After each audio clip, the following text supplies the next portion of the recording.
Good afternoon. Welcome to VOP 90.3. It's that time of the day when we all try to understand what's happening in the maritime and blue economy, especially within the Nigerian Customs, Nigerian Ports Authority, the MASA, shipping lines, agencies. We just try to see what's happening there and see how we can impact on the people. This program is interactive, it's educative, it's entertaining, it's everything you would want in one package. So for the next 2 hours, you're going to be riding with us.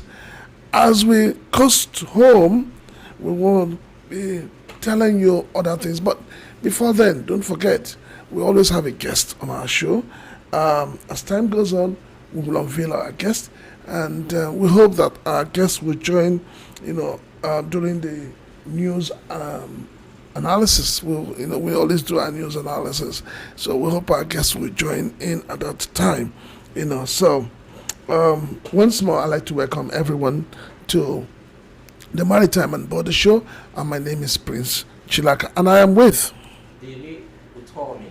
My name is Dili Utomi. You're welcome to the program today. And of course, today's edition is loaded as usual. Like Francis said, we have a guest at the studio, the man who has been in the sector practicing maritime freight forwarder licensed customs agent. He's Chief Babatunde Mukaila Abdulaziz, who was secretary of the National Association of Nigerian Licensed Customs Agents. And then he's here today to do justice to the topic at hand, and of course help us to review the events that happened in the course of the past week. And a whole lot, of course, has happened in the course of the past 1 week. You're welcome to the program. This is Dili Utomi on Voice of the People 90.3 FM. Yes, we say today now today. So we just come from Abuja where we'll go over see election. We don't know if you understand how the election thing happened, but it don't happen. But make I ask you, how did you go, Francis? I don't know yet, though. We just hear conflicting news, But there's a video that has been trending. Very sadly, there's a video that has been trending where they claim that the FCT minister said, "You go and vote and leave the rest to me. Don't worry about it. Go and vote." And there are certain utterances made by those we call leaders that are very inflammational and very, very unethical. Because if such is really attributed to him, and that's what he said, then it means that we're having issues with democracy. Yeah, Francis, a few days ago, I was sort of reminiscing and thinking the quality of leadership that we are producing in this country has so much been diluted. I was sort of thinking back, looking at my childhood here in Lagos, and then looking at the caliber of people we have, people who represented us at the local, state, and national level. They were, people of character, people who watched what they say, and mostly do what they will say, and say what they do. But these days, what happens? Tommy, I'm not trying to. Tommy, you're going too far. I'm not trying to be judgmental, but it's like we keep going downhill in terms of. In terms of leadership, we keep going down. Look at what happened during the period they were having debate over the electoral law, and you could see how disgraceful your deputy speaker was behaving.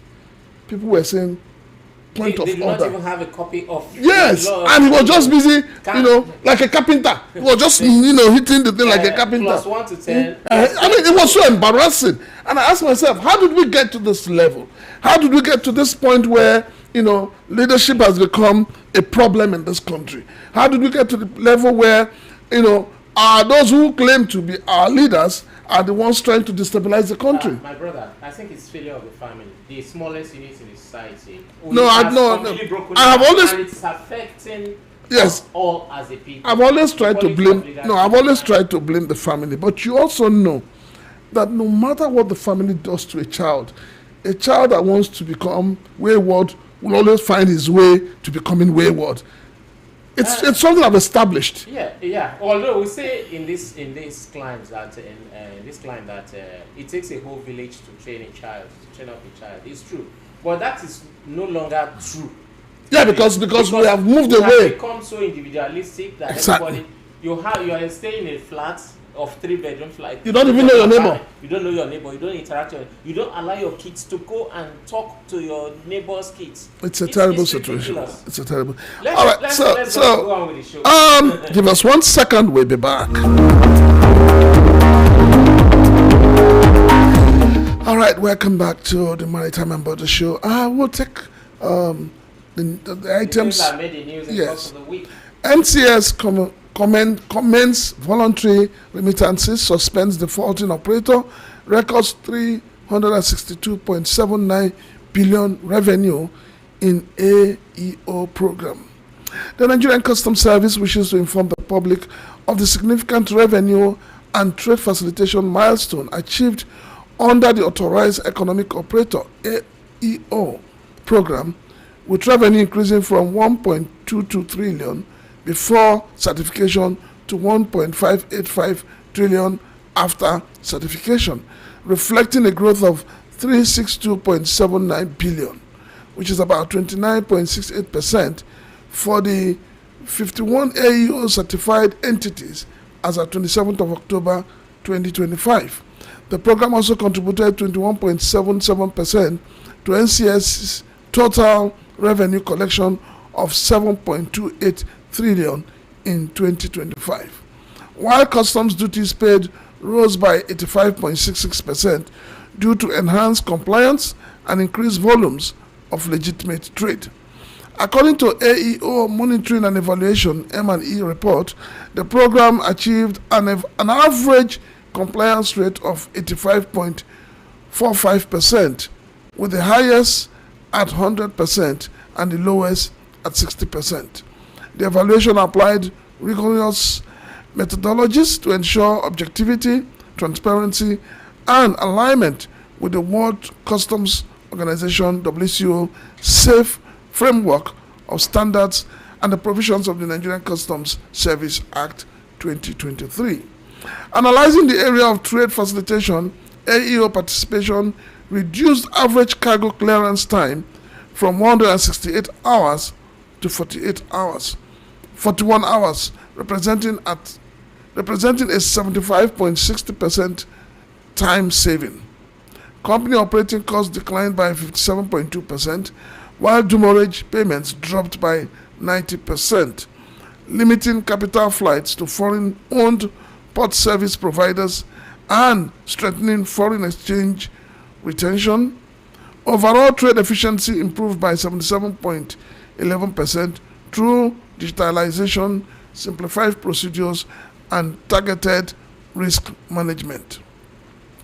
The NCS reiterates that the AEO program is founded on trust, transparency, and continuous compliance, while compliant operators will continue to benefit from expedited clearance and reduced inspection. Appropriate sanctions will be applied where violations are established. The service remains resolute in safeguarding national revenue, facilitating legitimate trade, and preserving the dignity, integrity, and global credibility of Nigeria's AEO framework. I mean, Dilly, I think like we said when we started this show, we said that the maritime and blue economy has a lot potentials to give to Nigeria. Of course, a whole lot of people Yes. have been harping on it that the sector alone can provide the needed fund that the government needs to exist without even looking elsewhere.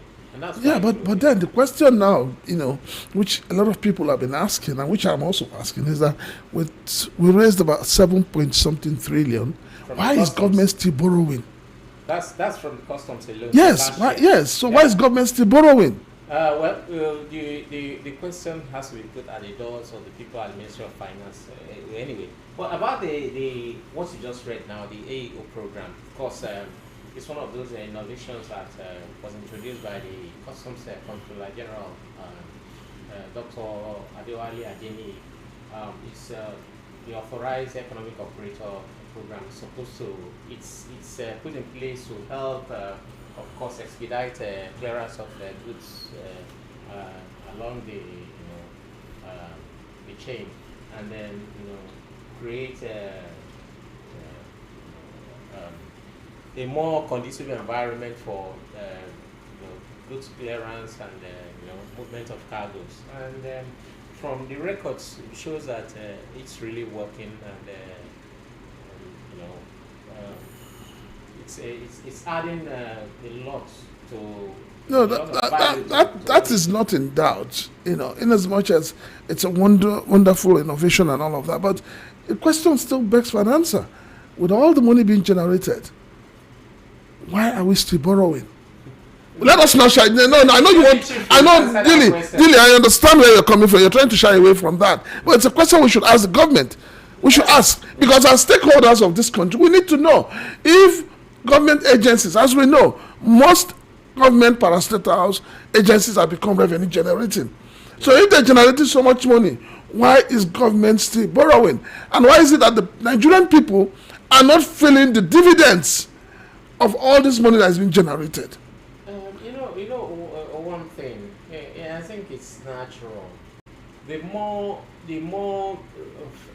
fund or cash you generate within a place, especially if it's not properly monitored, and there are loose ends that are not really tied, as in, the more people have access to these funds, and then the less the public, the general public. So you mean that get access? Okay, what you're Dilly, calm down. So say it as it is. That corruption, embezzlement, mismanagement is the bane of the issue. Okay, now you are saying another word. Chief sir, what do you have to say about this AEO program that the custom is, we just talked about now? One of the innovations like the Controller General. You're a practitioner, one with a vast experience at that. Since it was introduced, how has it been in terms of clearing your goods and? Well, in terms of what they have claimed, let us put it that way. Okay, it's been my very much pleasure to be here today. I think you are doing a great job. Thank you, sir. Every sincere practitioner should encourage you to do more. Thank you, sir. Yes, NEO, as you rightly mentioned, is just one out of so many innovations that the present administration of Nigeria Customs Service has introduced. Yes. Authorized economic operator, as the name connotes, is an advanced mode of what we are used to, which is fast track. The fast track, as it was a localized balance that is not known to any custom administration globally. Having said that, there has been an improvement. The improvement, I would say, goes straight to those that are very compliant. Okay. Because those that are very compliant can tell you straight up that they've been a very quick turnaround time of their cargo clearance out of the port, based on some protocol and the criteria set by Nigeria Customs Service. So in all, what was put forward as the news we just read, I want to agree totally. Don't forget that it's like pushing a change, which naturally people will want to resist. Those that are used to a lot of way of doing things are still grappling with how to comply. Okay, so one question, it's been a good one. Okay, one question I want to ask is this particular program, is it limited to a set of people, or is it open to every freight forwarder, licensed customs agent, anybody that has access to the process? Is it anybody, or just limited to some people? To my understanding, it's limited to those that are core practitioners, but most importantly to Nigerian shippers. Okay. Compliant shipper. If you put your right foot forward, that you are ready to comply. So in a very simple statement, it is not limited. You have to say. So it doesn't matter the amount of cargo the- you're bringing, whether you're bringing one cargo Of course, or 100 of cargo, course. you have Just access. follow the procedure Okay. that is very stringent anyway. And if you say true, based on your past record anyway, Okay. the first criteria is who are you? What have you done before? What does your record shows to custom? How many times in the process of your cargo clearance have you been able to cut the caution? How many additional debit notes have you picked up? What is your compliance story? That is all what is to it. Thank you, sir. Thank you, sir. Moving on, we have more news on what the issues that occurred in the course of the week. NIMASA gets new Maritime Guard commander. The Chief of Naval Staff, Vice Admiral Idi Abbas, has approved the appointment of Commodore Reginald Odeoji Adoki as the commander of the Maritime Guard Command at the Nigerian Maritime Administration and Safety Agency, NIMASA. Commodore Adoki takes over from Commodore H.C. Uriekeze, who has been redeployed. Commodore Adoki, a principal warfare officer specializing in communication and intelligence, brings on board 25 years experience in the Nigerian Navy, covering training, staff, and operations. As a seaman, he has commanded NNS Andoni, NNS Kiamwa, and NNS Kada. It was under his command that NNS Kada undertook her maiden voyage, sailing from country of Bills, that's the United Arab Emirates, into Nigeria. Welcoming the new MGC commander to the agency, the Director General, Dr. Dayo Muberola, expressed confidence in Adoki's addition to the team, emphasizing that it will further strengthen the nation's maritime security architecture, given his vast experience in the industry. The Maritime Guard Command, domiciled in NIMASA, was established as part of the resolutions of the Memorandum of Understanding (MOU) with the Nigerian Navy to assist NIMASA strengthen operational efficiency in Nigeria's territorial waters, especially through enforcement of security, safety, and other maritime regulations. Francis, NIMASA, this is looking very much that they are really getting, living up to their responsibility in every way. You talk about, well, we can't stop talking about the fact that Nigeria last year again won a place in the category C of the IMO after 14 years, and the Deep Blue Sea project has been, one that has been able to stop piracy in the Gulf of Guinea. I think over the past 3-4 years, we've now recorded up to 5 cases of piracy. It's been subdued, and in terms of various activities, a whole lot has been happening from NIMASA, and a new guard commander has been appointed, replacing Commodore Uriekeze. I don't know if you have anything to say about Well, I mean, for me, it's not about whether you're appointing a new commander or not. There are certain responsibilities that Nigerians expect of NIMASA. Are they carrying it out? Appointment is not what we are looking at this time. We're looking at productivity and how they are able to, influence and help stakeholders within the industry. So, if you like, appoint the whole Nigerian Navy, it still doesn't change anything for me. Sir, what do you think? I know one of the thorny issues about that NIMASA has not really been able to address is the issue of the CVFF. And I don't know what you think about this your new appointment and then probably some other responsibilities they are supposed to carry out. Yes, I'm going to toe the line of Chilaka Francis, because take it or leave it, what we are looking forward to is productivity. But having said that, the new NIMASA man at the helm of affairs has been a silent achiever. He has not been all over the places as his predecessor used to do. But I want to give it to them because I can see some synergy between NIMASA and the Blue Economy Ministry. And you can see the achievement so far. I think the productivity is what we need. like the blue economy need to still do some catch up, Whole lot. and I believe the massa should be in the toe to follow I agree with suit. you 100% in Yes. that regards. All right, Nigerian Navy hands over 500 kg cannabis to NDI. The Nigerian Navy ship NNS Beecroft has handed over 5 bags of cannabis sativa to the National Drug Law Enforcement Agency NDLEA in Lagos. The consignment weighing approximately 500 kg was seized on February 18, 2026 after the NNS Beecroft Quick Response Team intercepted a van suspected of transporting illicit substances in Amuwo-Odofin local government area of Lagos State. Commander NNS Beecroft, Commodore Ayuwo Adams Aliyu, speaking at the handover ceremony, said the interception reflects the Nigerian Navy's efforts to curb illegal activities within the country's maritime environment. He commended naval personnel and reaffirmed the Navy's commitment to collaborating with security agencies to secure Nigeria's coastal corridors. The seized narcotics were handed over to Deputy Commander of Narcotics Adejumo Gbenga Ayo for further investigation. This development highlights interagency cooperation aimed at dismantling drug trafficking networks and ensuring a safer maritime domain.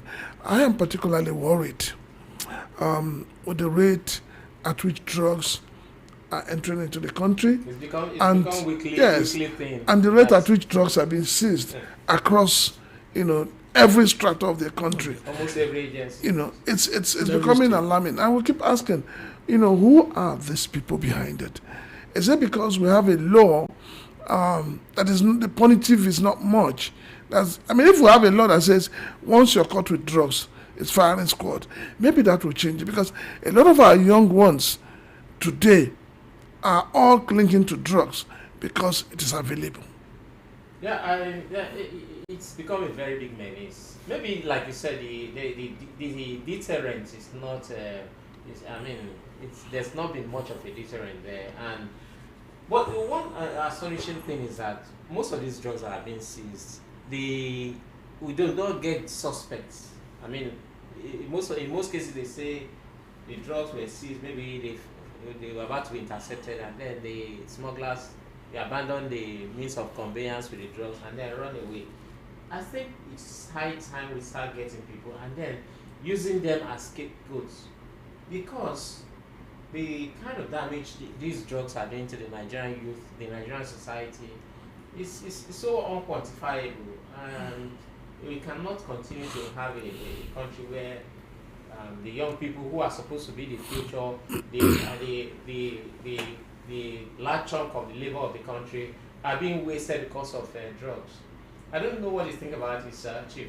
The issue of drug in this country is more than a menace presently, but I'm going to have a different view.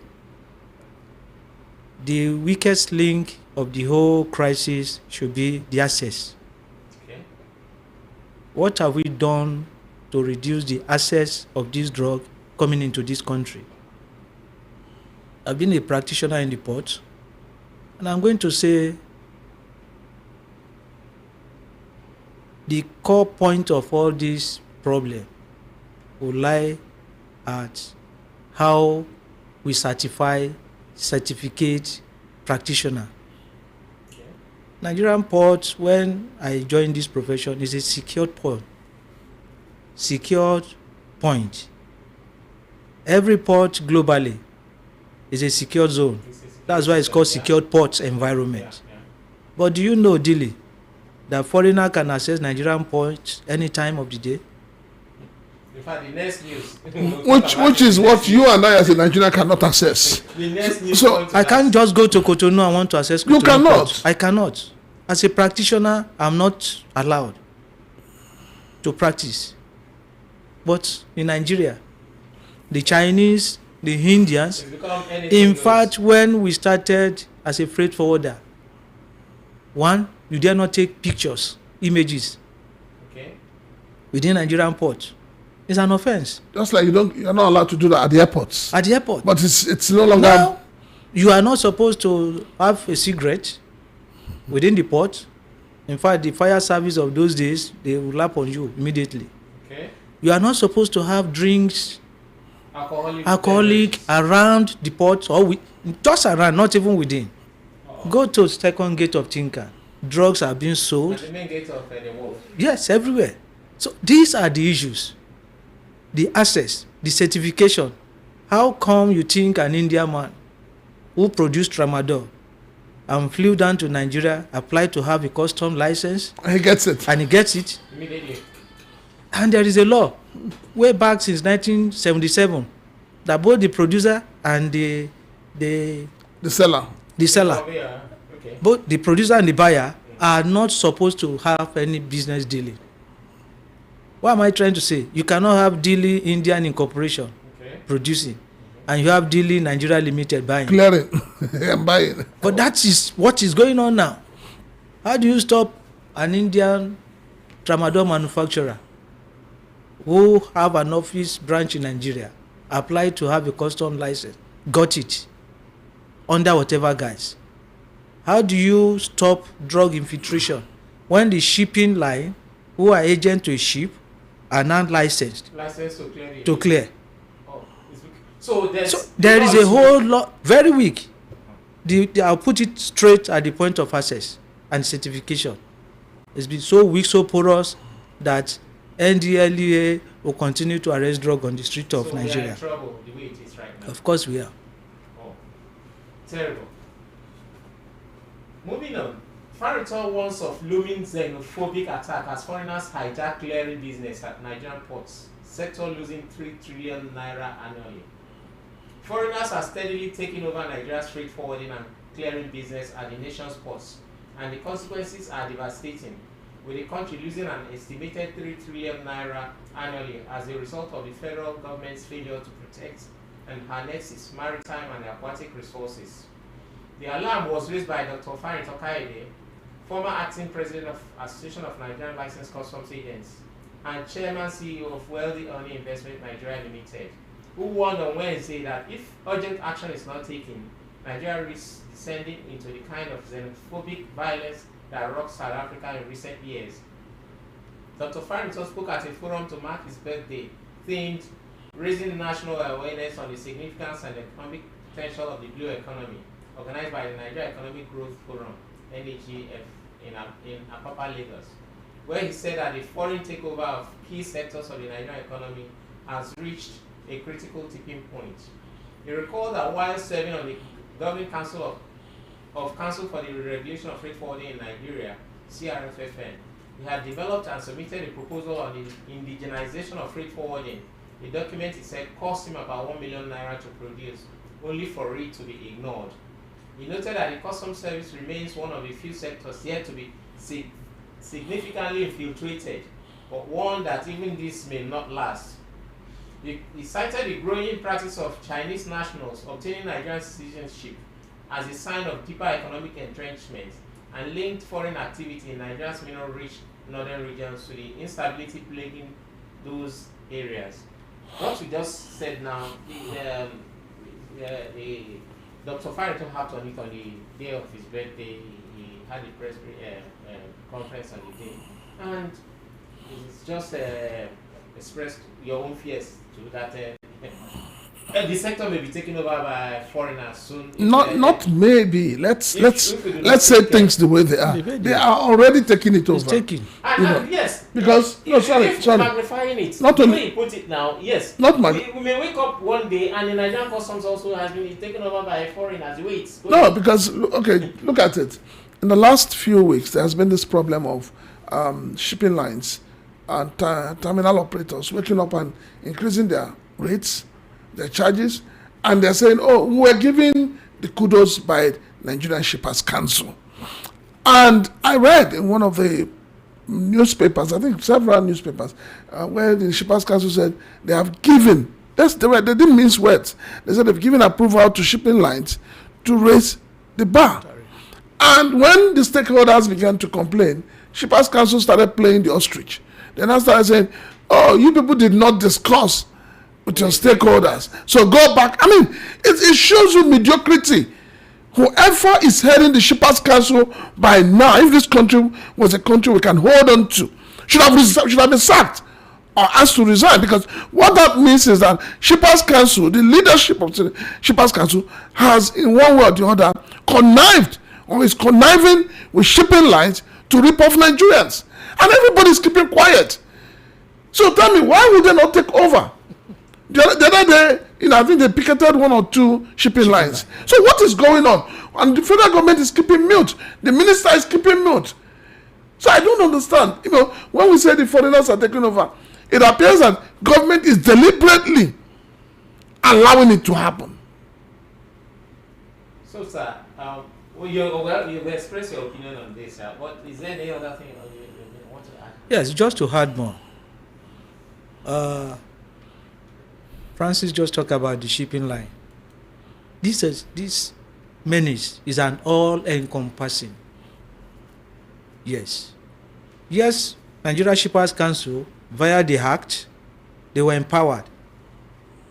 Under their function, the most important responsibility of Shippers Council is to protect the interest of Nigerian shipper, both on the import and export activities.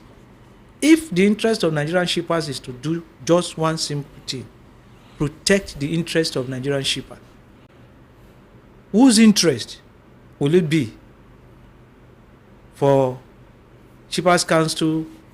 And don't forget, under the same act, they are supposed to negotiate and advise Nigerian government of the appropriate rate. Under the same function of Shippers Council, they are supposed to engage shippers associations. They have the power to approve, grant permit to shippers to have an association. There's supposed to be a whole lot of consultation and collaboration for them in their course of negotiating. You see, for the association to be picketing shipping line, that goes to show that the stakeholder engagement, which is under the function of Shippers Council, were not properly carried out. Because if that has been done, I guess there won't be any picketing or whatever, even though they have the power to approve tariff, so to speak. But it still goes to show that things are being done with impunity. You don't take 2 foot forward and another 5 backward. So for Shippers Council to move in and say, okay, can we allow status quo to remain after approval has been granted? And those shipping line has now refused to back down. Sir, hold your breath here. We'll come back. We'll come back. It's a topic for today. All right, we have showcased Biodogu to the world, says Nigerian Customs. The Nigerian Customs Service, NC, has announced that it has taken its trade electronic facilitation platform, Biodogu, to the global stage following its recorded success. The National Public Relations Officer of the service, Abulai Mewada, said the service met with some providers at the World Customs Organization WCO Technology Conference held in Abu Dhabi, where Biodogu was showcased. With a successful international debut, the Nigerian Customs Service believes Biodogu has proven that indigenous innovation can stand tall on the global stage despite challenges. Mewada noted that the platform's presentation at the conference, where it impressed global service providers, reflects the level of work invested in its development. We met with some service providers, and part of what we did was showcase Biodogu. It was so impressive that a particular technology company admitted they never thought we could achieve it, he said. Mewada stressed that the service is committed to safeguarding Biodogu against persistent cyber attacks. He explained that while attempts to sabotage the platform have occurred, the service's robust cybersecurity measures, including firewalls, air defense protocols, and a dedicated monitoring team, have ensured uninterrupted functionality since late last year. Acknowledging skepticism from some quarters, Mewada noted that Biodogu, being a homegrown solution, has faced doubts, but assured that the platform is a continuous process, evolving from its pilot phase at PTML to its current advanced state.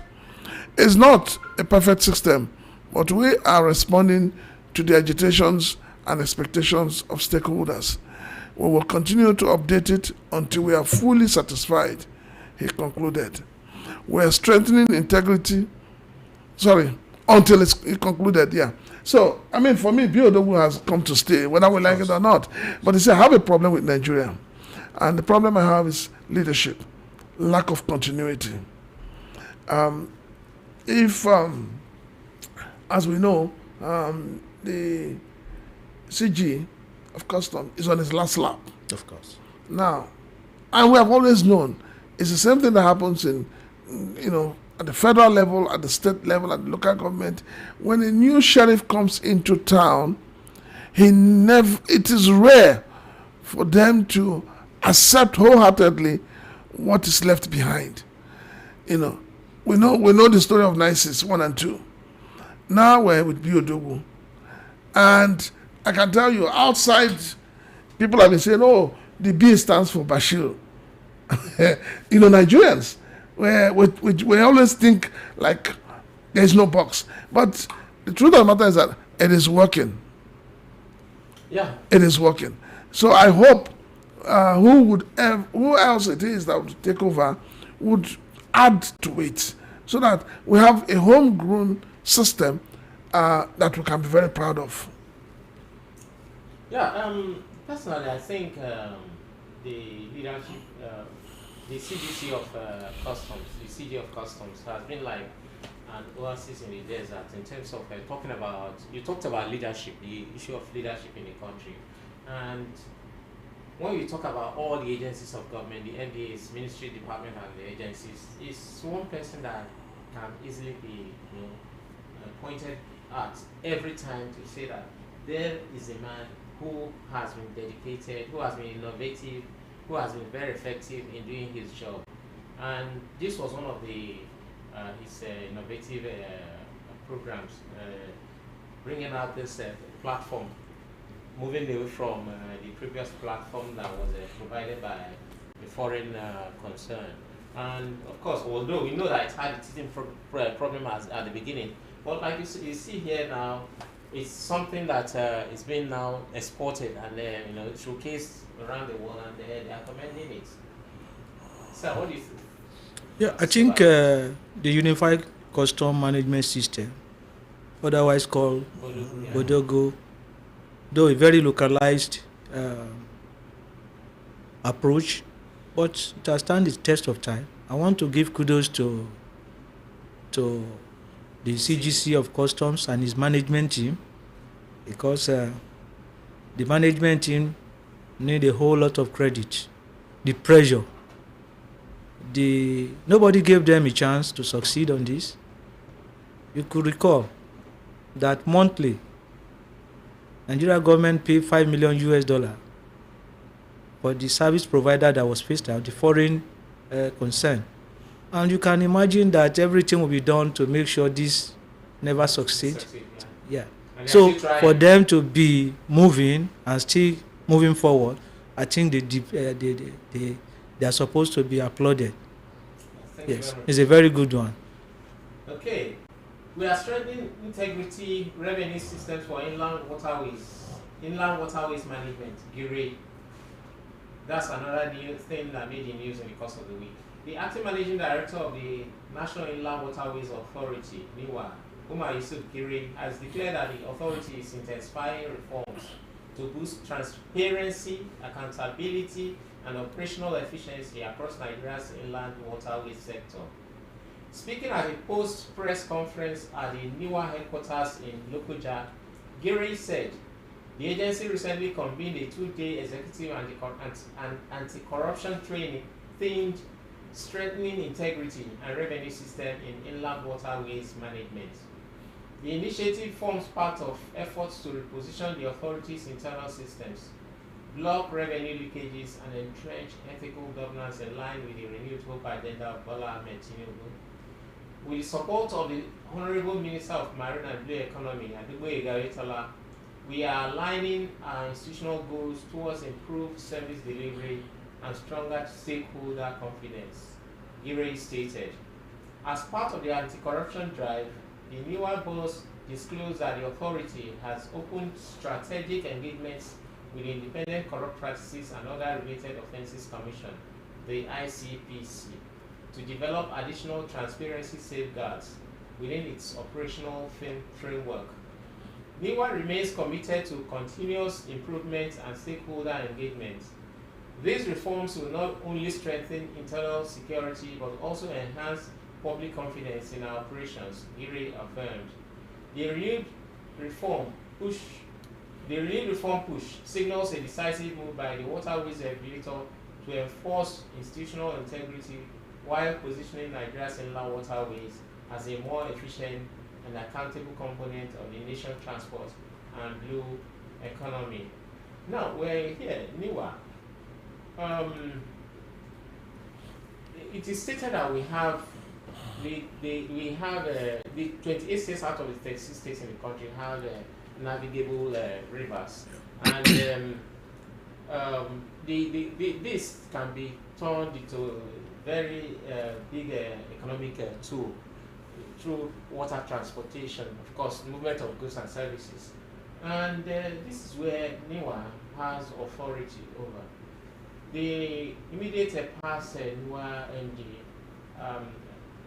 in a couple of press conferences I attended, he stated his program for turning NIWA to one that upholds its responsibility and continue to do what Nigeria needs to do to really gain the benefits of that kind of the resource that's abound within the navigable waters.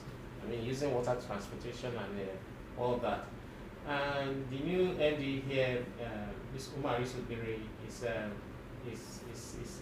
trying to tap into those plans that were laid down by the outgone MD. And I hope it gets to achieve that. You talked about, Francis, you talked about the issue of having efficiency in place, having the systems work, and having Nigeria benefit from its God-given resources. I hope well, for me, NIWA, I would say that NIWA has a lot of work to do. The new MD has a lot of work to do. There's been too many mishaps in terms of movement of Nigerians from one point to another by the waters, and something needs to be done seriously about it. Let's forget about goods first. Let's talk about human life. So whatever it is that they're not doing right, that is leading to all these mishaps, I think that is where they should start from. And that's the first thing they should try to cop, so that we can't wake up every day here, 100 people have died, 30 people have died. We need to, for me, I think that the way we are fighting insurgents and terrorism, we should also look into what is happening in our waterways. Yes, if I can just add to that, this goes back to issue of point of entry for practitioners. You recall I retreated this at the point of our foreigner. The real issue I can see for this inland internal waterway approach should be the entry point of practitioner. Okay. Yes. You are not sure you have a life jacket that can keep you afloat You enter. in the event of eventualities. Who certify a boat drivers? NIWA does. Who regulates their movement on the water? NIWA does. But if you recall, and most of the news, all these mishaps happen dead in the night. Right. Actually, there's a law that says from 6 o'clock they stop. How come They continue. they continue? Probably because Nigerians like disobeying laws. It's not Nigerians. It's not Nigerians. You see- It's the you see, enforcer who refuse to thank do you, the sir. enforcement. We keep saying Nigerians, but there are people. See, let me give you a typical example. On Wednesday, Thursday, a friend of mine called me that he has been arrested at Celebi. Is it Kai or whatever they call them? Kai, And I asked him why. He said because he He didn't. crossed. He didn't. Yeah. So and I said, this is where I have a problem with those who enforce laws. You are supposed to ensure that people do not even access to break it Yeah. by telling them follow the bridge. Let it be that the person disobeys you. Yeah. But in Nigeria we don't do that. Allow them to- somewhere. They go and hide Allow them to and come. allow them to, and then they grab you. So You can bring out some money. it's a terrible situation. So for me, I don't think it's all about the people. I think it's about leadership. If the leaders are doing the right thing, the people will follow suit. Yeah, I think I have a little bit to contribute in that area. Yes, enlightenment plays a very key role in leadership. You see, last year, I was at several press conferences where they donated thousands of life jackets. Yeah, I witnessed at least 2 or 3 here in Lagos, Ogun State, and some other states. But the usage of those life jackets, are they being monitored? Are they being ensured that they are used? Because a lot of cases, like I told my colleague, there was a time if you are crossing from Apapa to Marina with the ferry, they'll give you a life jacket. Well, some people will not put it on. So So in their hands. then whoever is operating that boat should not move. That's it. They hold it in their hands. They will not. If That's it. I will, as a person, knowing the use of that life, I put mine on, and I'll tell the person, put on your life jacket. They will want to fight you. Even if, see, this is where I'm saying that if that happens, whoever is operating that boat should not move. Just to add to that same boat, there is always someone that check the ticket. Yes, of course. Have you paid? Yes. So yes, how come someone- it's difficult to check Have you won? I mean, won your life Actually, jacket? the ones after checking, there's someone else handing over the life jackets as you are about to enter the boat. You are saying the same thing. So, How come they could not enforce? Because wear they it. enforce payment. Yeah. How come they could not enforce? revenue Please, generation is enforced. you don't go into an aircraft and then you say you are not going to fasten your seatbelt. Of course not. Good. All right. Oyetola confirms Nigeria as pilot country for West Africa fishing vessel database. Nigeria has announced it will serve as a pilot country for the implementation of the regional record of authorized fishing vessels in West Africa, an initiative expected to significantly strengthen transparency, cooperation, and enforcement against illegal fishing across the Gulf of Guinea. The decision was announced in Abuja by the Minister of Marine and Blue Economy and Chairman of the Conference of Ministers of the Fisheries Committee for West Africa, for West Central Gulf of Guinea, FCWC, Dr. Deboyega Oyetola, during a high-level meeting with the organization's Secretary General and Secretariat staff.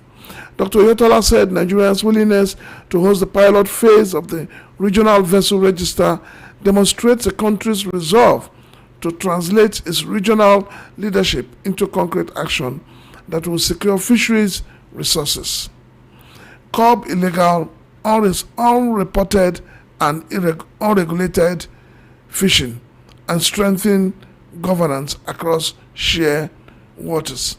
According to the minister, the regional record of authorized fishing vessels will be a verified database of all industrial fishing vessels, national and foreign, permitted to operate within FCWC member states. The system endorsed under the Monrovia Declaration is expected to enhance information sharing, plug monitoring gaps, and improve cross-border accountability in a region where IUU fishing has long undermined livelihoods and food security. I mean, for me, this is good, but like I always say, it's one thing for us to have beautiful meetings, beautiful papers, Beautiful and all laws. of that. But the question is, how many indigenous trawlers do we have operating in this country. I'm not even talking about the Gulf of Guinea now. I'm talking within Nigeria. How many? Within our coastal Yes, coastline. you go to, if you go to Awolowo Road, I mean that Falomo Bridge, and you see fishermen and all of that, you see them in one small rickety canoe trying to survive. So, do we really have trawlers in Nigeria? And if we have, who is in charge? Who is monitoring them? Why are we not generating revenue from it? So it's one thing for us to, we always want to be the giant of Africa, when in the real sense, we're still toddlers. So for me, yes, it's a good one. The minister has spoken, they've gone for beautiful meetings, but how does that translate to the lives of the ordinary Nigerians? You know, Francis, in the past we used to have Nigerian trawlers, big trawlers. There's, if I mention a name, you'll get to know about it. A family that were deep into fishing. The Hebrews. Yeah, the Hebrews. I know. Almost every village had Hebrew shop around it because they were the main suppliers of fish in the country. I don't know what happened. Maybe the economic situation or something like that. And The tsunami of bad governance hit them. so, and you don't hear about the Hebrew fisheries anymore. A lot of the fishery companies that we had, what they will now have is that the government gives licenses to foreigners to do. And this, like I was taught in my elementary geography that we have one of the richest continental shelf, this West African coast, ocean line here. Yeah. So rich in biodiversity. I mean, a whole lot of things to take from there. But we are not making use of this resource. We are only giving out licenses to Chinese, to other countries to come and fish here. The little, they may bring a little in here, but the rest they take away. And we are not benefiting from that. Yeah. I think the database registry stuff is a very good move. It's a good place to start. Let's give it to the blue marine economy for certain days. But then, I believe with this, we will now start to have an answer to some questions. Where are the fish trawling companies in Nigeria?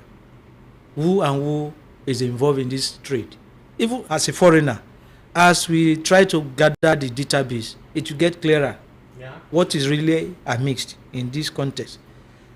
The coastline, the biodiversity, as you put it, is so enormous. And all these are just being taken away for free. Just like our mineral. For free. Well, we shall get there one day. Moving on, freight forwarders lay siege to Pacific International Lines Terminal over exploitative charges. Operations at the terminal of Pacific International Lines were disrupted on Thursday as members of the National Association of Government-Approved Freight Forwarders staged a picket protest accusing the ship giant of exploitation, extortion, and imposing a unilateral tariff increase without stakeholders' consultation. The protest, led by the 100% compliance team of NAGAV, saw freight forwarders and clearing agents barricade access to the facility, demanding an immediate reversal of recently introduced charges and improved engagement with industry stakeholders. Speaking at the protest ground, Beth Okeke, Chief of Staff of the 100% compliance team, said the association had no choice but to shut down the terminal after repeated attempts to engage the company yielded no response. We are shutting down this terminal for exploitation and extortion of agents and importers for depressing our economy further. There was no consultation before their increment. We wrote to them, but there was no reply, Okeke said. According to him, other shipping lines had responded to similar concerns by calling meetings and negotiating with stakeholders. He stressed that while regulatory approval might have been granted for tariff adjustments, operators still had a responsibility to consult those directly affected. Even if the Nigerian Shippers Council gives approval, they must come down to the stakeholders who bear the brunt of the increment and explain why and the range of the increase. That way, we can report back to our clients, KK added. The protest underscores growing tension between the shipping companies and freight forwarders over cost increments amid Nigeria's challenging economic climate. Stakeholders warn that unchecked increases in port and ship charges could further inflate the cost of imported goods, worsening inflationary pressures in the country. As of press time, operations at the terminal were partially disrupted, while negotiations between both parties were expected to continue. No. Let's leave it. That's where we're coming to. Let's take the final one. Over 100 ship owners vie for $700 million cabotage fund. Nigeria's maritime sector is witnessing a surge in activities as over 100 indigenous ship owners scramble to secure a share of the $700 million cabotage vessel financing fund, CVFF. The race for the fund heightened soon after the CVFF application portal came alive. The Minister of Maritime and Blue Economy, Dr. Deboyega Oyetola, in January 2026 officially launched and unveiled the cabotage vessel financing fund application portal 5 months after the Nigerian Maritime Administration and Safety Agency (NIMASA) missed the August 2025 deadline it set for the disbursement of the fund. The launch of the CVFF portal marked a historic step in Nigeria's long-awaited journey to operationalize structured financing for indigenous ship ownership. The fund, which is designed to support the growth of Nigeria's maritime industry, has attracted widespread interest from ship owners eager to tap into the financing opportunity. Dilly, finally, we seem to be making a headway. Yeah, we've been happy on this CVFF thing. So finally, we seem to be making a headway. The but conditions for accessing the loan is what we are waiting for. Because the portal has been opened. People, Nigerians who are into shipping that are interested, please, the portal is open. Go and apply. But we're hearing about $700 million. I thought they had more than that. Yeah, no, that's at least what they have. Because as I last 2 years ago, I was hearing it was about $750, $800 million. I know it's more than that, but let's at least what this we can confirm. No, I am more interested in the accountability. I'm more interested in transparency. I'm more interested in how much the total money they should. No, please. Francis, don't forget that somebody a few weeks ago asked a very pertinent question. Are we sure the money is still there? That's what I'm saying. If you're saying $700 million, if you're telling us that we have $700 million, let's at least say, okay, we have that. Then we can ask questions about the balance, if there's any balance. Well, those who are applying, you're free to apply. Don't forget, it is open. This has been. There's still more news. No, let's.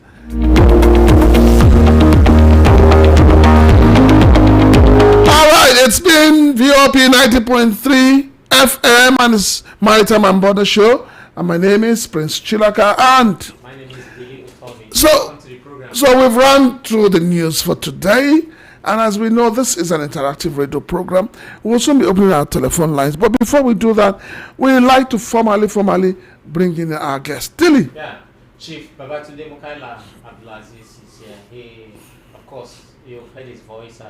He doesn't need any kind of introduction. He was a long-time Secretary General of one of the associations that we mentioned here, Association of Nigerian Licensed Customs Agents, ANALCA. And but he's here as a practitioner, not as an association person, although he may want to defend his association. Sir, we talked about an issue here, we read an issue here about the picketing of shipping line. Shipping line terminal. No, it's a shipping line. Shipping line, sorry, by an association, one of the associations, that's NAGA. What is the crux of the matter, sir? Let's start from there. Okay. The crux of the matter, just like Association of Nigeria Licensed Custom Agents, the zonal coordinator, the organogram of the association, you have the zone, about 3 different zones in Nigeria, coordinated some chapters and make way to Mediterranean shipping line. who actually gave like 24 hours notice and then tried to shove increment down the throat of Nigerian shipper. I believe NAGAV was in tow, in line, to do a similar thing with PIL. So the crux of the matter still goes down to the protocols that were followed, so to speak, by the shipping line and the Shippers Council to arrive. Or not followed. Or not followed, okay? Because that is the key, or not followed.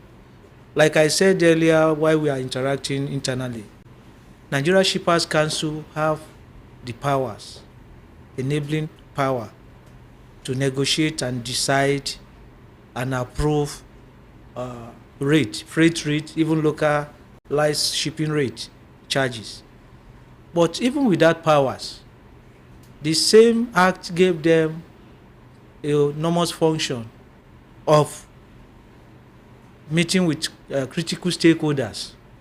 The same act gave Shippers Council powers to enable Shippers Association, because take it or leave it, the most important function of Shippers Council is to protect the interest of Nigerian shipper, maybe import or export. So if you are protecting my interest as an importer, of course, if there's going to be an increment, it shouldn't be the agent. And that's my position.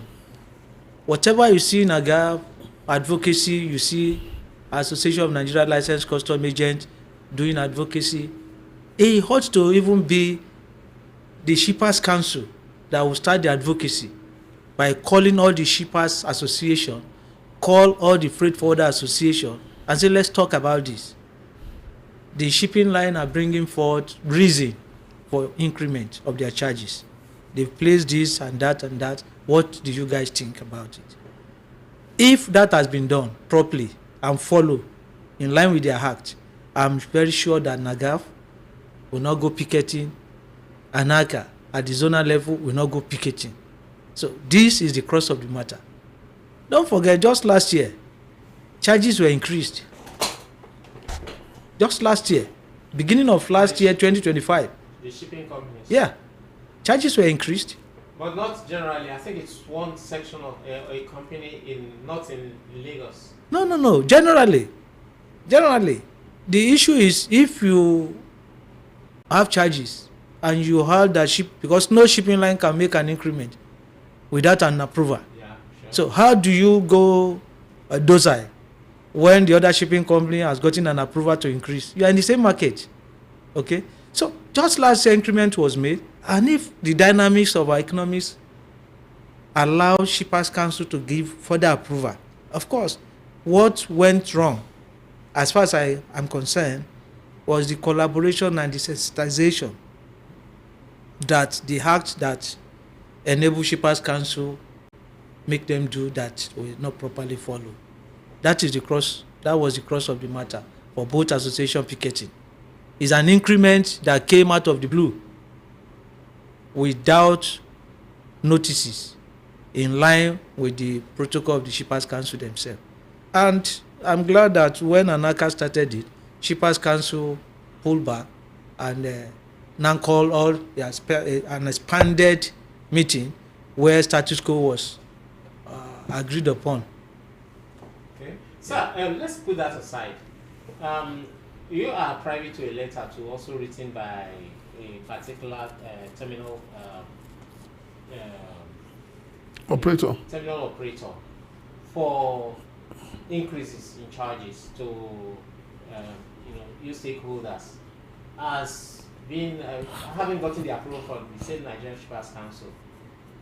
Has it come into effect, and what is the situation? Yes, that was another angle to the whole drama. Yeah. Why the shipping companies were being picketed and Shippers Council calling an expanded meeting that status quo of the charges should be held for further consultation. Yes. The terminal operator came up in the same line and then bam, throw their own hop, and it's the deafening silence that follow is of concern to me. Because if the shipping line were being held down, maintain status quo, and the terminal operator is having a fee day increasing their hold, and that has come to stay since on Monday. Since Monday. So, But That's my curiosity. Where my curiosity lies now. I mean, terminal operators have increased, shipping companies increased, but they said no. Yeah. But terminal operators increased, and they are having a field day, like you said. Why is it so? only Shippers Council can tell you what is going on. And but you stakeholders, you've taken it without no protests, no picketing, nothing. The deafening silence, as I said, is of concern to me. Oh. Because Something if may be brewing that we do not know. I want to believe so. I want to All right, rightfully so believe so. I'm And most importantly too, the advocacy that we do as an association, in the Act of Shippers Council, there are shippers associations. Yeah. In an ordinary parlance, those were supposed to be the Association of Importers and Exporters, the Manufacturer Association of Nigeria. Where were they in all this mix? You know, you can't be crying more than the bereaved. The advocacy that you see association made is to safeguard the interests of our shippers. Because you get businesses from there. the shippers. And they have an association. The Manufacturer Association is grounded in Nigeria. When Nigerian Customs Service tried to introduce a 4%, and there was this cry, that how do you move from 1% FOB to 4% custom CNF. levy, whatever you call it, that this is going to kill businesses? You recall that even at that point, what the CGC did was to engage Manufacturer Association and find a way to tell them, if your member apply for anything, we can take care of the 4% for Manufacturer Association. And that was what killed the agitation. Okay. And every other Nigerian were now paying 4%, while Manufacturer Association was able to negotiate regular out of it. What are they doing about this increment? Why must it be declaring agent fighting? Are supposed to be protecting their interests, so and they are leaving it to you. But they didn't leave it. But they didn't leave it to us when the 4% was introduced. They negotiated out of it, and every other Nigerian shippers are paying 4%. All right, sir. Let me come in here. In the last 3 weeks, the Shippers Council has come under a lot of attack, a lot of criticisms, and I want to really understand. Would it be proper to be saying that the Shippers Council is conniving and aligning with shipping lines and terminal operators at the detriment of the Nigerian people? I'm not going to say they were conniving. As I said, they have enabling law that empower them to do approval negotiated rate. What I think they were not doing properly, as far as I'm concerned, was taking this to the table of the parties concerned. Okay. And let us have a clear, transparent processes of how all these charges were built up. What are the critical elements that build these charges? What made up these charges? How do you think presently in this country that the present charges cannot meet the working dynamics of the shippers, the shipping line and the terminal operator? What is missing? What went amiss from the mix of how the terminal operator gets to the bottom line of what should be the basis of their charges? What is not adding up that we allow you to approve further increment for them? Is it that the road is bad again because we have improved access road? Is it the turnaround time of vessel? This is going on splendidly well. Is it about delay in custom cargo clearances that is making your overhead cost build up? There are good turnaround time in Nigerian ports presently. There are improvements. So what is the criteria of which Shippers Council rely on what was those things that the shipping line terminal operator has put before Shippers Council that they were convinced of to want to add more to the charges? This is what you just need to call all critical stakeholders, the shipping association, and let them know. And if they've done that, let them publicize it and sensitize people.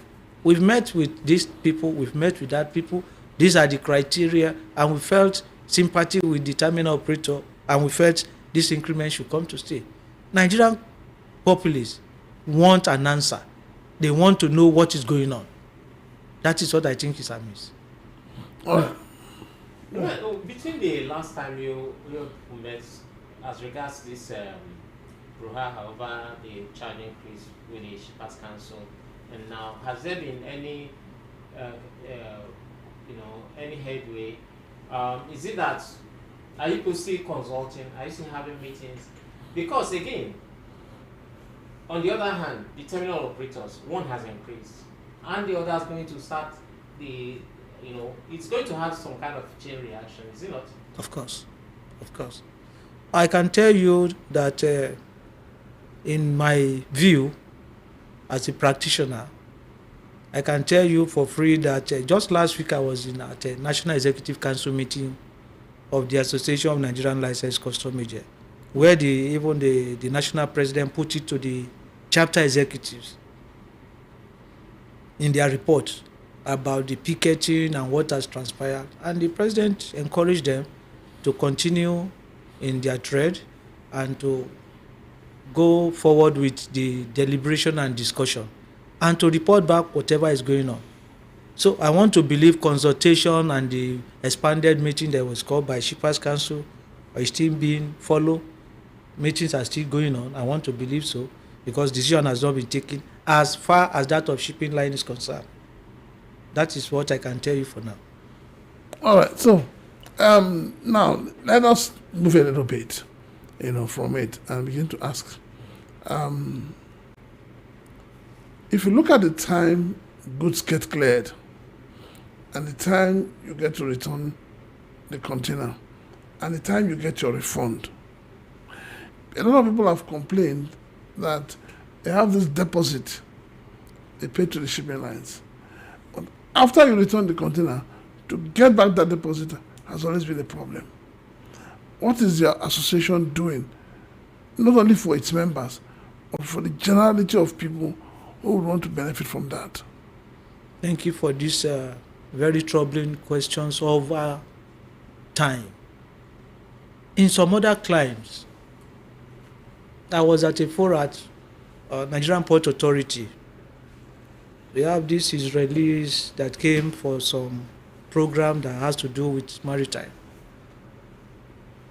A whole lot of them from Port of Antwerp, and we're talking about demurrages. And they were like, what is the meaning of demurrages? That never heard of it.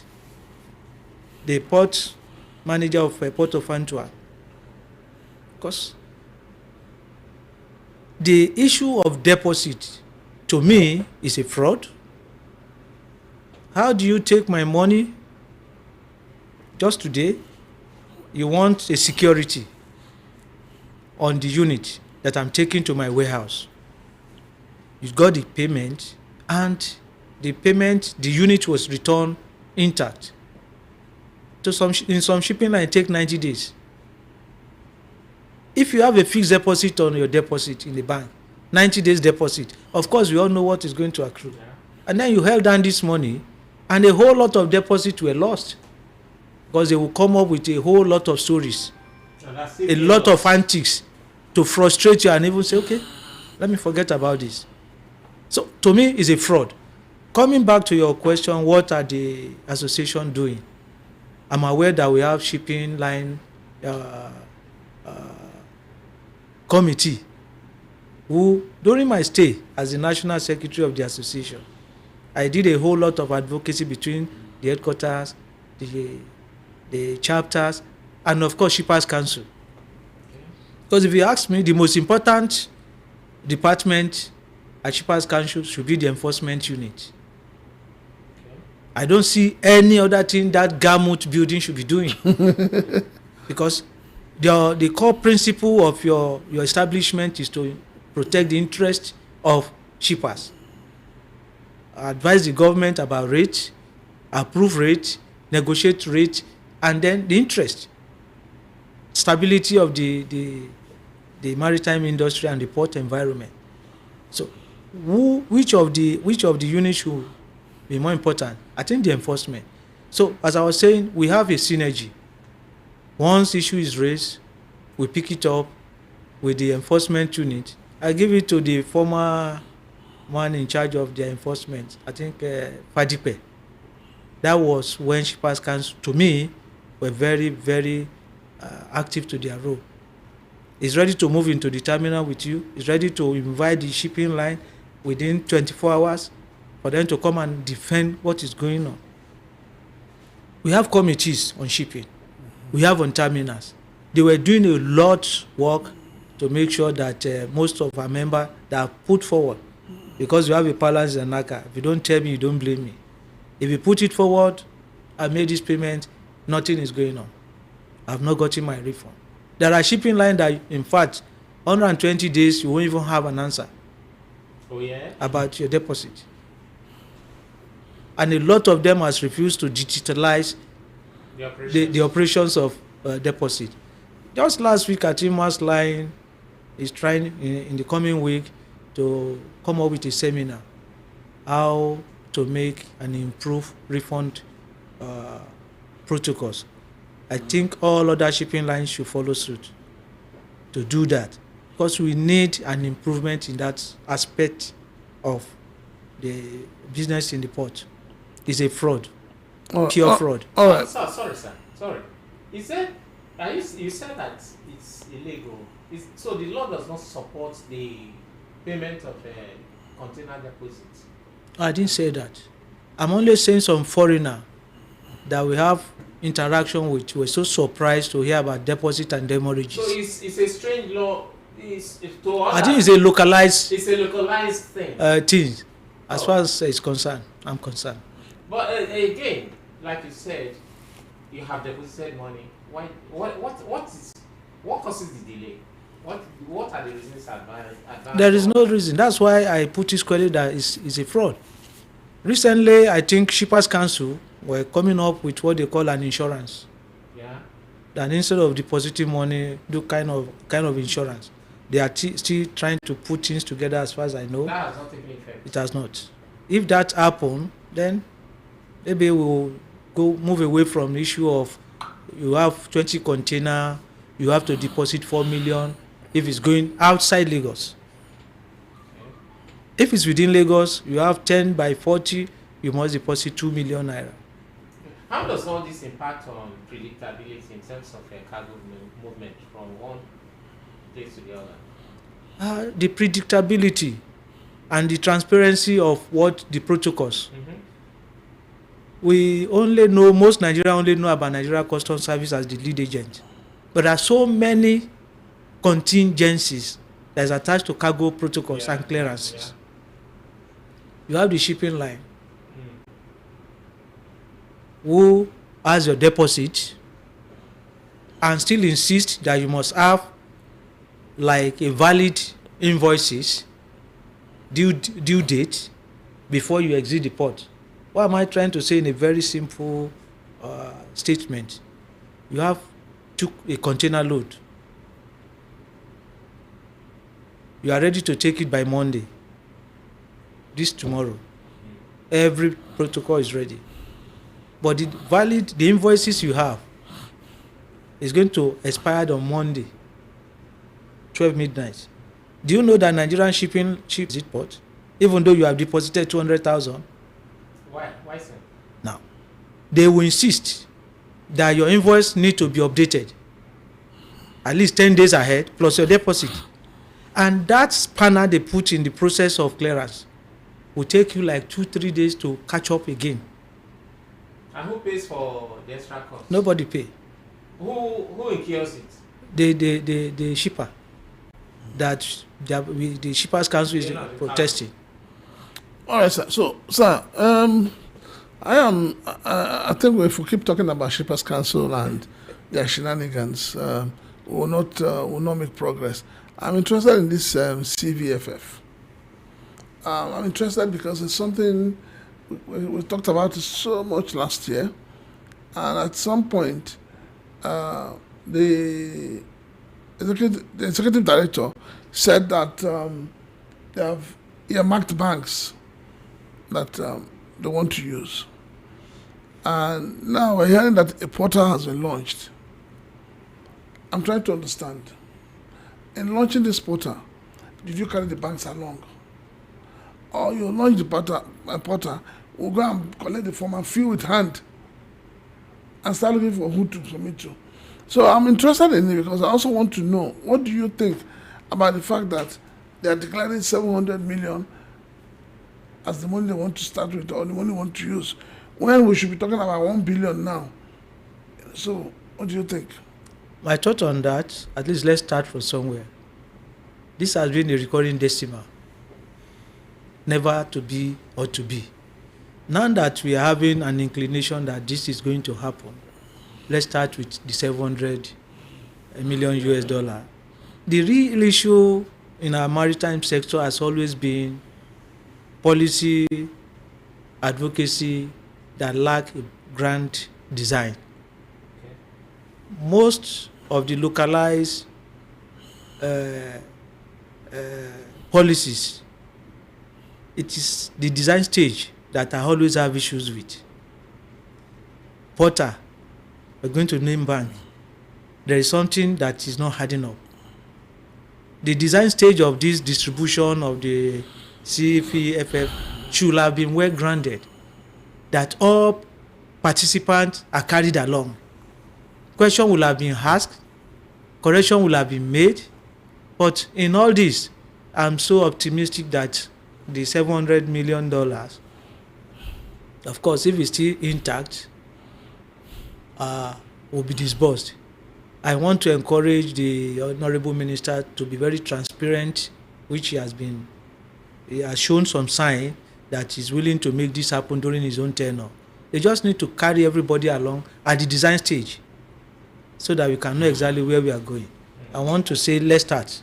It's better to start this than talk about it over and over again. Yeah, Francis actually, he has registered a company that he wants to go into shipping. And of course,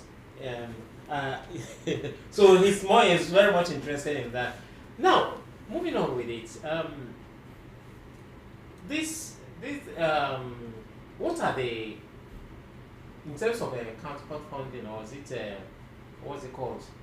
What's the term now that you have to present?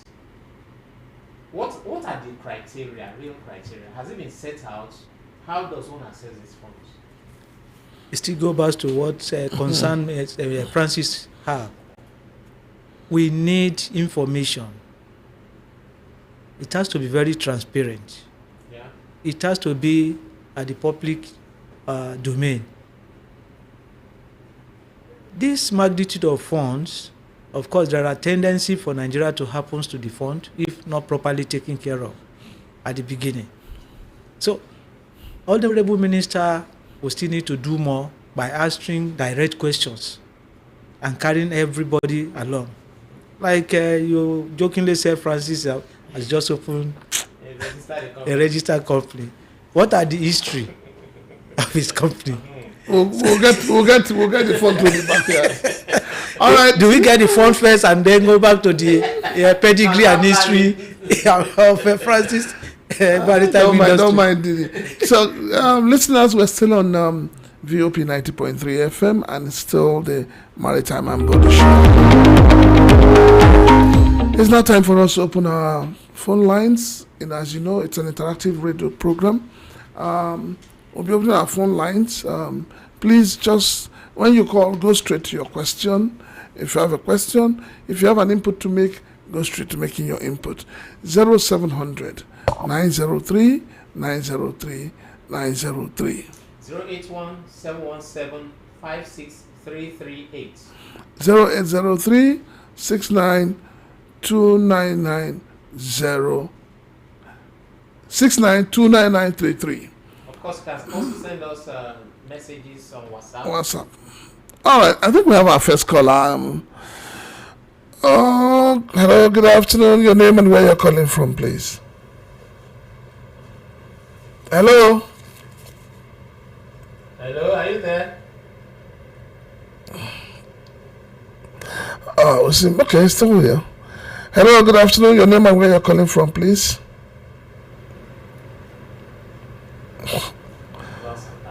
My engineer, what's happening? The line is dropping. Okay, another person is calling. Hello. Hello, good afternoon. Good afternoon. Hello, Gotinaka. Your name and where you're calling from, please. My name is Pascal. All right, Pascal, go ahead. Where are you calling in from, Pascal? Gotinaka. Go ahead. I have two issues to talk. Go ahead, sir. Please, this shipping company, PIA, especially PIA, people who they are get, they are just taking over their step. PIA, MSC, people are crying over there. Hello?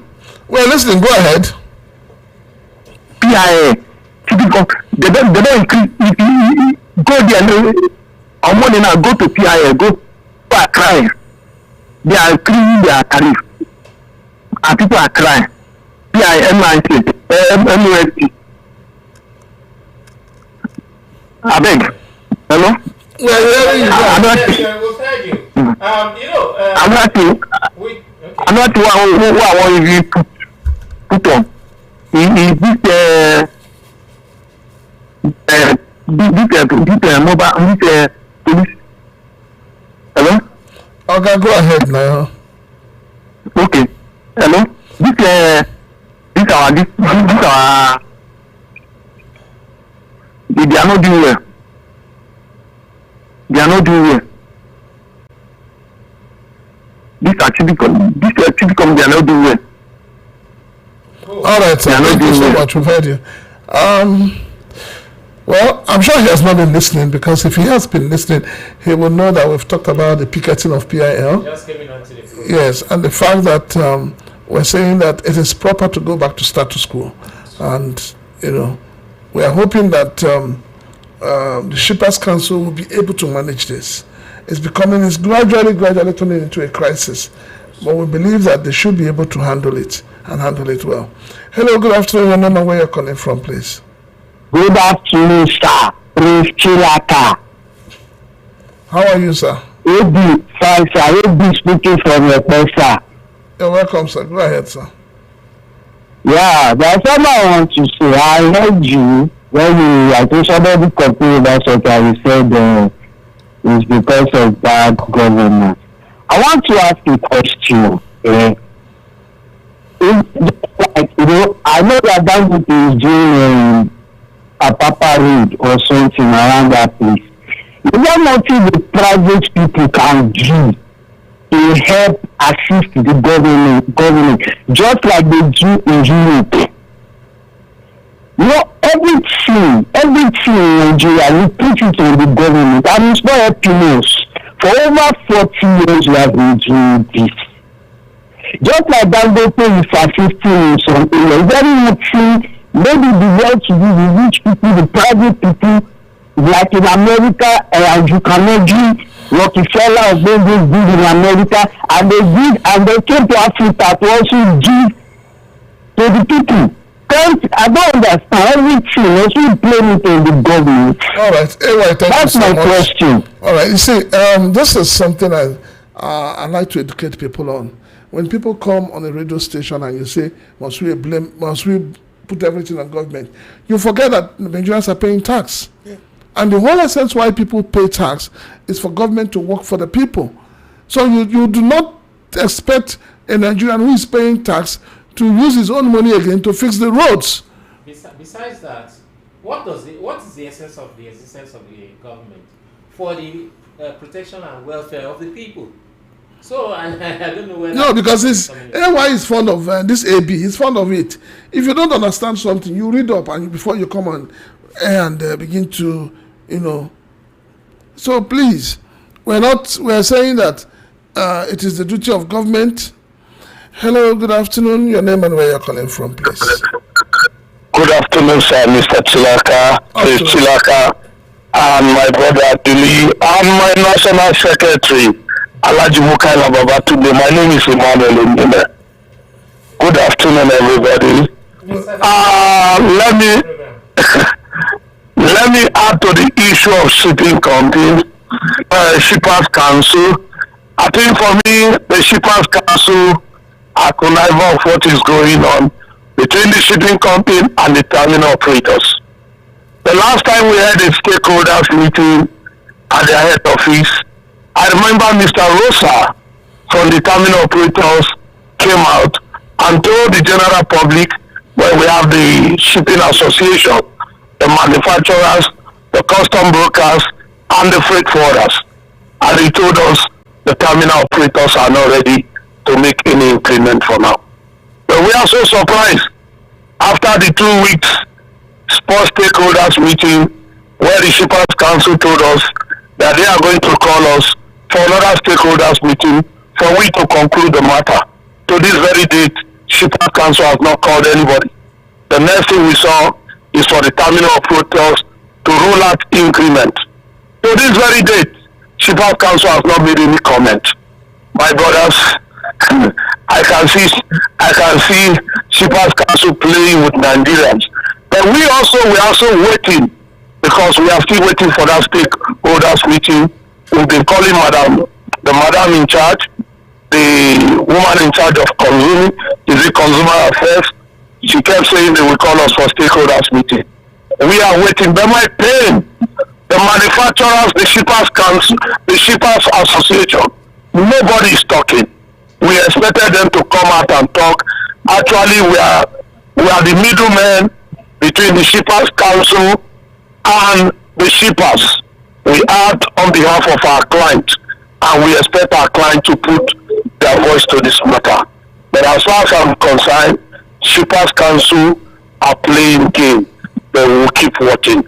Thank you very much. And for the contribution, the issue of enforcement of law, I was a victim on the 1st of January, heading to a particular point, and I got to a point, the traffic light was on red, and I stopped. One of the security outfit controlling the traffic asked me to move, only for me to move. The following day, I received a text message that I've broken law, moving within this place, that I need to pay 20,000 naira within 7 days. Our problem is us to enforce, but we don't like educating people, advising people what to do. I pray God will continue to be with us. Thank you very much, Prince Tilaka, my brother Dili, and my former sole administrator, Alaji Baba Mukaila. Baba Dili, God bless you all. Bless you too. Thank you very much. Yeah, he raised an issue, and I know quite a number of people who have suffered the same fate, and this is calling out on last mile officials. You know that some of the lights or wherever you're asking people to pass, you know that there are cameras there. So please stop helping to generate revenue, clandestinely for the state government. That's just the truth. Hello, good afternoon. Your name and where you're calling from, please. Hello, good afternoon, Prince Shilaka and Dolly Tommy. Afternoon, sir. Welcome. This is Martinson from Agor. You're welcome, sir. Go ahead, sir. All right. First and foremost, like you rightly said, people will call and start making some assertion that does not hold water, saying that government must everything be government. If I chronicle what me as a person have experienced within the places I have lived, not one place, even right in Agor here, the transformer we were using today contributed to it. The street I contributed to it. Everything. They even installing the transformer from NEPA. The so electricity we paid. They delayed all the vehicle. So let us not go into that. Government is not living up to responsibility. That is the fact. People should not come to the airways and begin to behave as if they are coming from the moon. They are not existing in this Nigeria. Secondly, you were talking about Shippers Council and some of the clandestine and active charges and all that. And one thing I keep saying is that Nigeria is actually a corrupt nation from the head, because when the head is corrupt, everything goes down. What those Shippers Council and every other agency there, don't they have a monitoring or a supervising agency or a minister over in charge of them, or a permanent secretary over in charge of them, who could enforce them to do the right things as and when to do it? And by the way, Nigeria as a nation, doesn't mean anybody will wake up one day anytime they like and arbitrarily charge people for what they use or what they don't use. Presently today, even in my street and very other places, even in Onitsha where I went yesterday, I was managing. This lawman is charging people for what they didn't do. Charging people for when they never even activated any relationship with them. I can anytime, any day, I can bring out evidences. Nigeria operates in a way that when you look at Nigeria, you begin to wonder, what kind of society is this? Why is they head? Why are they allowing all these things to happen this way? It's so unfortunate. Take care. All right, thank you, sir. You want to respond, sir? Well, what more can I say? You put up a question pointedly, if Shippers Council are complicit on this issue. I would like to rely on what the National Publicity Secretary currently of the Association of Nigeria Licensed Customs has said, because I'm not privy to further engagement that is therein. So if we believe that they are complicit, I think they are. Because the picketing, the expanded meeting that was called, he was actually the head of the meeting. And if the delegation, yeah. So, and if there is no follow-up about that meeting and that of the blue, the terminal operator come up with some brand new increment, then something is terribly wrong. All right. Hello, good afternoon, everyone. Where you're calling from, please. All right.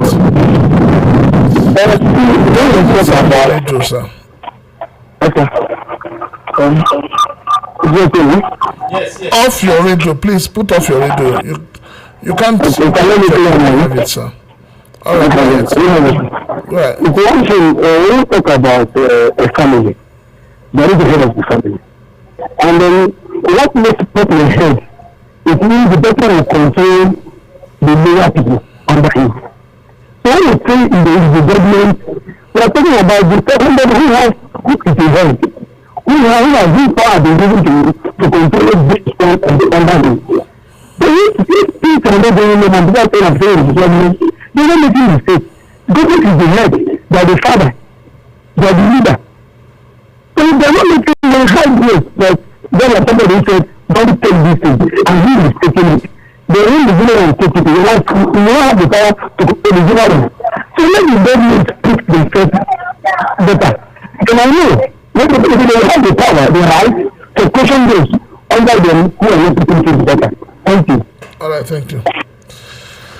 Sir, I have a small question as regards this issue of you made a reference to what used to be at the Shippers Council, probably under Dr. Hassan Bello, and how the man in charge of enforcement used to go around, making sure that things are rightly done at the terminals and the shipping companies.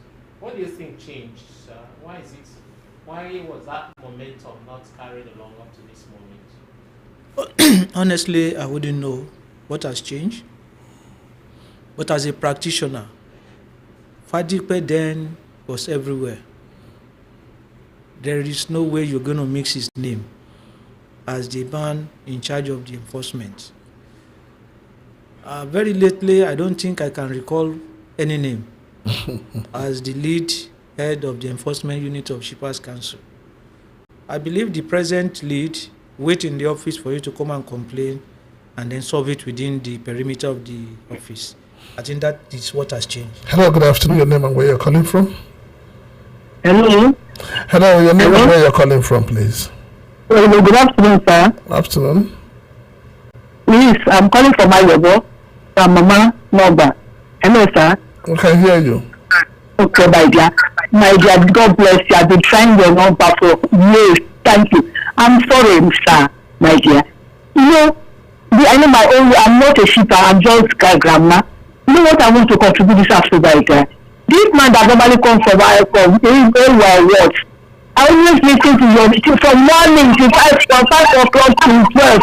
Because of your program, because of this, my grandchildren bought almost 3 radios. I don't miss it, my dear. God will bless you here. You are trying here. Welcome, man. You are very much welcome. Yeah, my dear. So what I want to say now, my dear, God will bless you.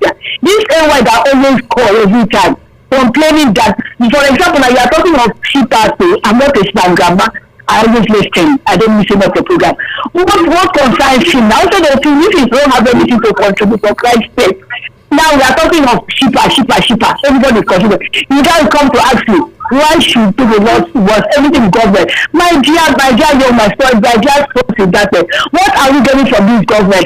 I will do borehole, we will do electricity, we will buy wire, we will pay for meter, we will do the road, we will continue CDA. What are we getting? I'm 73 years old now, 73. I was born and bred in Lagos. We don't just when you are coming back from you open tap water, you drink, you go to the now what are we gaining? But please, my son, what are we getting from it? That AY, you every time going to say something that God for Christ's sake. We are tired of this God. So that other people too can call. Thank you so much. Thank you so very much, madam.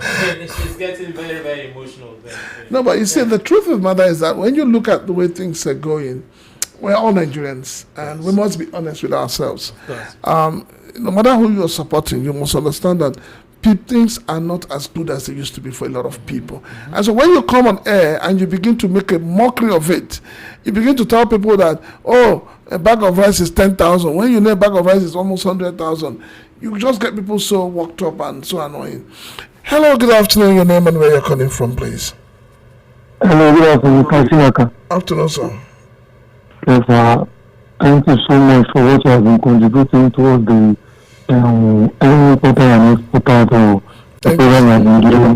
Yes, I'm here with my Igbo colleague here, Dili Otomi. Okay. Your guest, can you also greet him? My guest, Alaji. My pleasure, sir. I greet everybody. So what I want to contribute is that it is you people, according to what Ghana just said now, it is you people that give this AD. You give him recognition too much from this program. No, sir. Wait, sir. Hold on. Sir, let me tell you the truth. We don't have his name or his number stored in our system. Just like we don't have yours. So, good. So we just pick the numbers, and everybody has a right to their opinion. All we can do is to sit back here and try to advise, try to educate, try to entertain. But everybody has a right to make a call. Because the reason why I said this is like the way this guy always talk on the radio station, he just talk as if maybe it's all Nigeria that is benefit on what President Bola Ahmed is doing. See a lot of things that is happening, insecurity, and there. Can you imagine how 210 trillion is made by Kadarinti on the state, 210 trillion in using many people, and up to now where I'm talking to you, Mr. Chlaka, we have not seen people to come out that this is how the money is being received. And we just come to radio station, be talking as if those people that they are listening to radio station, they are daft like you. Because you talk, sometimes you talk, you leave me annoying. But every day I see, please, I recognize him on the radio station like this. Protect your mental health, sir. Yes. Protect your mental health. No problem. Thank you very much. Yes. Everybody has a right, equal right to contribute to whatever. It's when we say everything falls back to government, we don't say it because we don't like the government, but we say it because okay.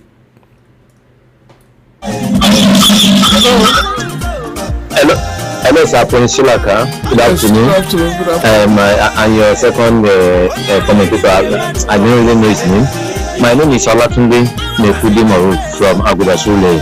Okay. Please, everybody is entitled to his opinion. Nobody should mention anybody's name again. Please just educate them. Sir, It please doesn't you mean go on to your there are own. some other radio station which we know that it is owned by some political party. When they are talking about their, you will see some of them will say, as also things here has come down. But to me, there are some of the food items that has really come down, which is true. You understand? So this is, But this is at Maritime. the moment, we knew that. Look at this minister of power.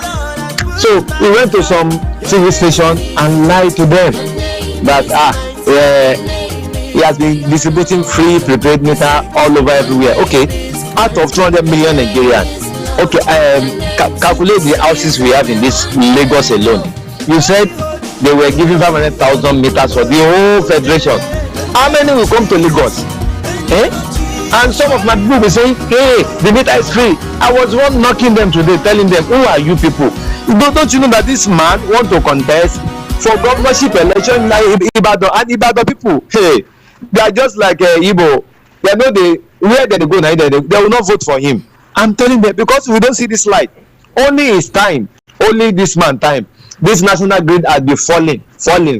And our president said, if this light is not open in the next 6 months, Nigeria should not vote for him in the second time. Hello, sir. And President still made this man Adelabu Penkeleme. Hello, sir. Adelabu as our minister supposed to have been fired for long. Do you understand? So Hello. Oh, the line went off. Please, can I read a message from Chief Udo? He says, good afternoon, gentlemen in the studio. If they want to behave like Dangote is, I think they were talking, somebody said something about the road repair before, so it's reacting to it. If they want to behave like Dangote, let them give me the tax waiver they give to Dangote and allow me have business monopoly over my competitors. And also give me financial support like former CBN Emefiele, who said that they did. And believe me, I will tar all the Nigerian roads, both rural and urban. Hello. Name and where you're coming from. Good afternoon, Mr. Chilaka. Good afternoon. Sorry for keeping you waiting. Oh, no problem. My name is Master, calling you from Nigeria. You're welcome, sir. What I want to say concerning AB. What I discovered for him that now, anytime that they are doing program, he want to channel, make people to bring people mind out from the real issue. And before you know, you see people focusing on what he said. Please, I want to advise, maybe next time if he go out of what we are discussing that day, let's take him out from the, let us, people should off him so that the main program will continue. That is what I have to contribute. May God bless you people. All right, bless you too, sir.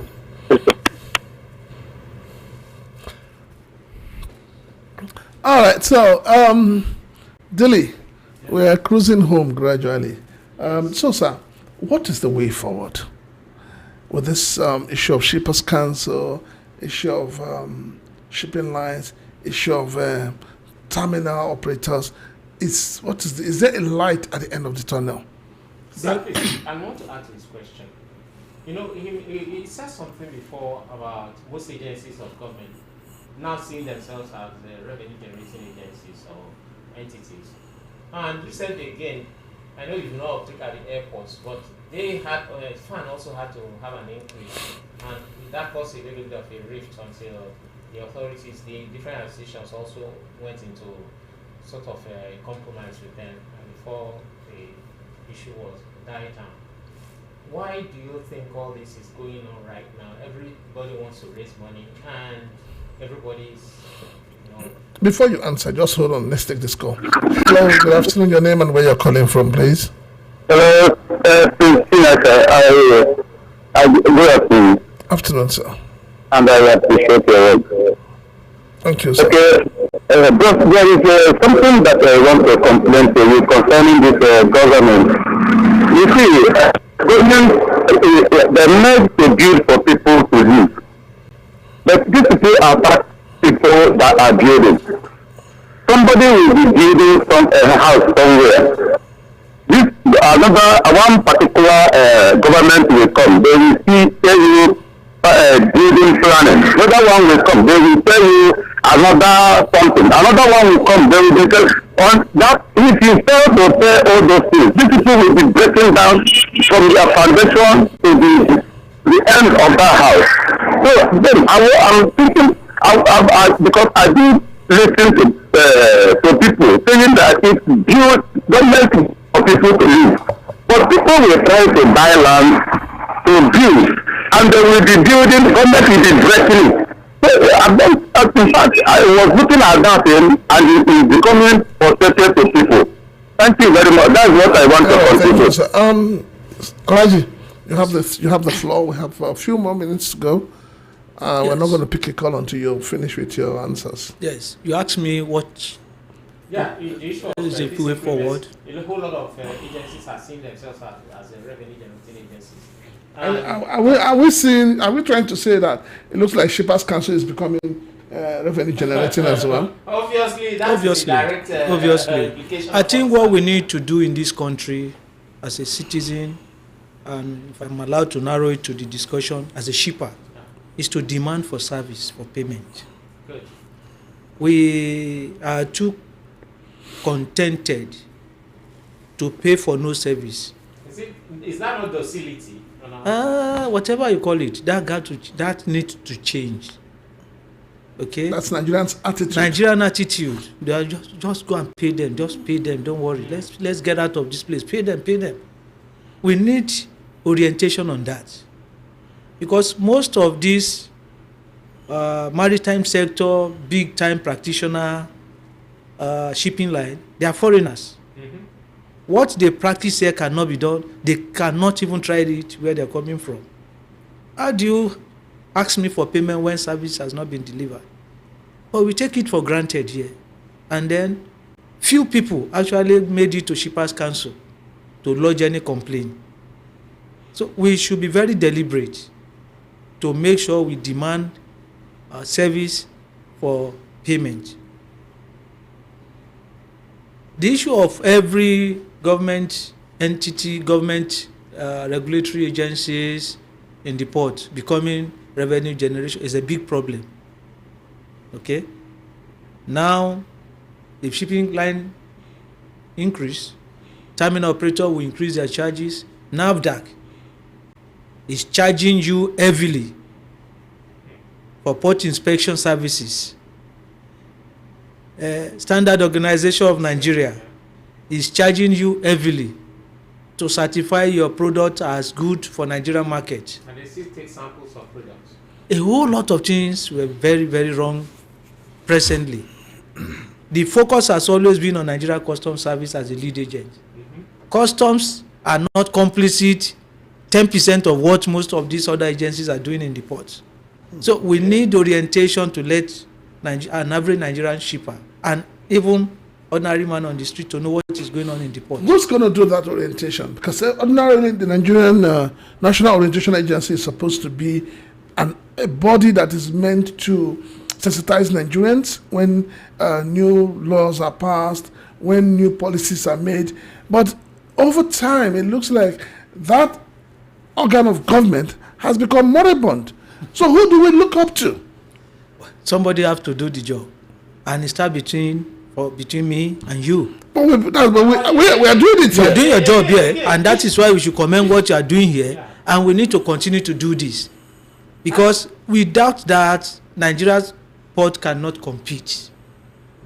And that is why smuggling is rampant, and that is why people can go to Cotonou and get a rice at 20,000, 8,000 naira, and do whatever it takes to bring it in with like 20,000 to come and sell 100,000.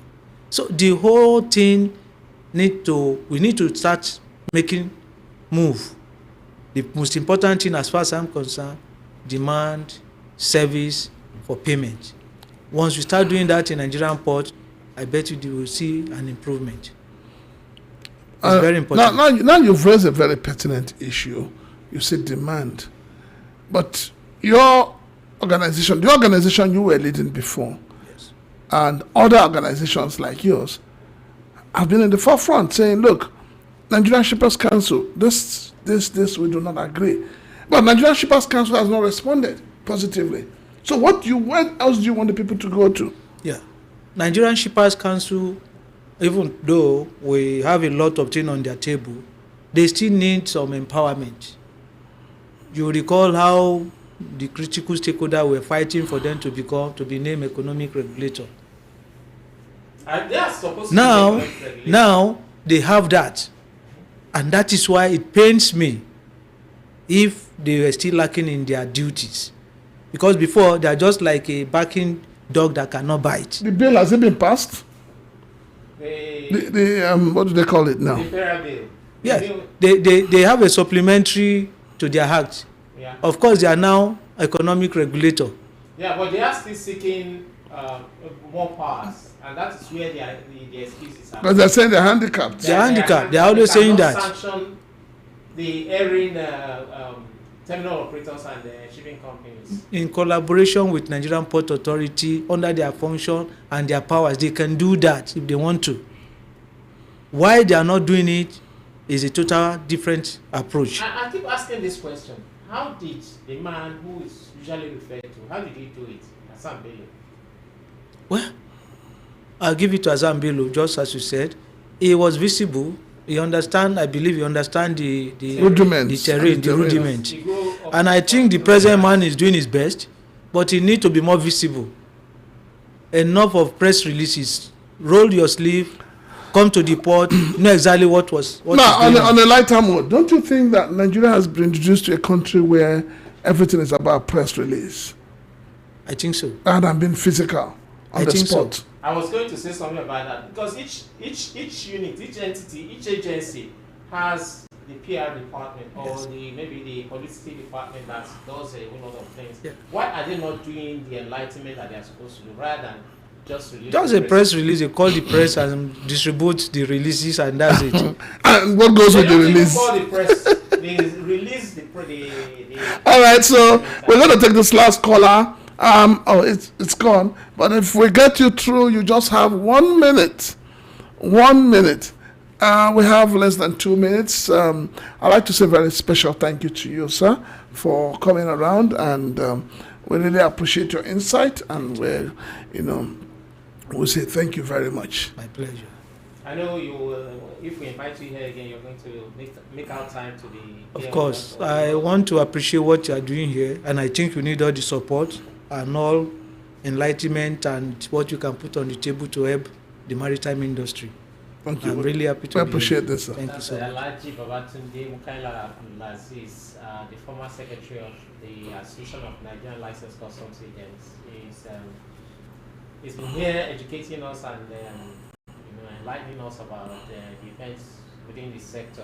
Thank you so very much, sir, for coming today. My name is Dili Utomi. I'm handing it over to.